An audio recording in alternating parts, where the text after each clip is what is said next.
New tonight and only on 9, the 30-year search for a missing mother in Union County comes to a tragic end. Investigators say a jailhouse confession changed this case from missing person to murder. Only Channel 9's Genevieve Curtis spoke to her son about the one thing that he still hopes for. Saying maybe I'll be back someday. I wanted to look for you. In the melody of a Hootie and the Blowfish song, Michael Little has always found comfort through 3 decades worth of wondering what happened to his missing mother, Linda Little. She was an artist. She did sculpture, she did ceramics, she was a professional photographer, she was a trained gourmet cook. A free-spirited adventurer with bright red hair and a laugh you could hear before she walked in a room, Michael says it was always just the two of them. And she was something. In the 80s, Linda's adventures took her to Daytona Beach, Florida, to live by the ocean. Linda, in her early 40s at the time, came home to Union County the Christmas before she disappeared. The Christmas before she got missing, and my daughter Mary. She met Michael's daughter, her first grandchild. This photo is the last treasured memory Michael has before she vanished. In 1991, he says his grandparents and Linda's siblings began a desperate search for her. They went door to door, passing out pictures and flyers. Michael was a long-haul truck driver at the time. I went all over the country. Every time I had to stop and get fuel every 500 miles, I'd put up a flyer in the truck stops. He says the restaurant where she worked offered a $10,000 reward. The family put up billboards like this one. My Aunt Joy, and I have to mention my Aunt Joy, never gave up, still put billboards up.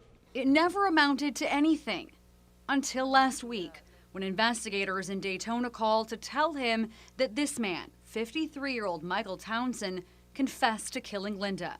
Townsend has been in prison since a 2008 homicide, and now investigators say there could be at least 2 more, calling him a suspected serial killer.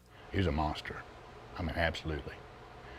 Absolute monster. On the last night of Linda's life, investigators told Michael Townsend confessed that he went out to celebrate his 21st birthday. And my mom had gotten off of work and went by her little neighborhood bar. On the way home, she usually had a few martinis. He met Linda at that bar. He told investigators she made him mad, and he snapped.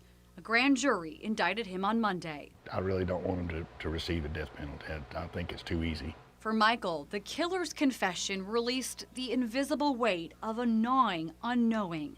It was tough, and I felt like a weight had been released.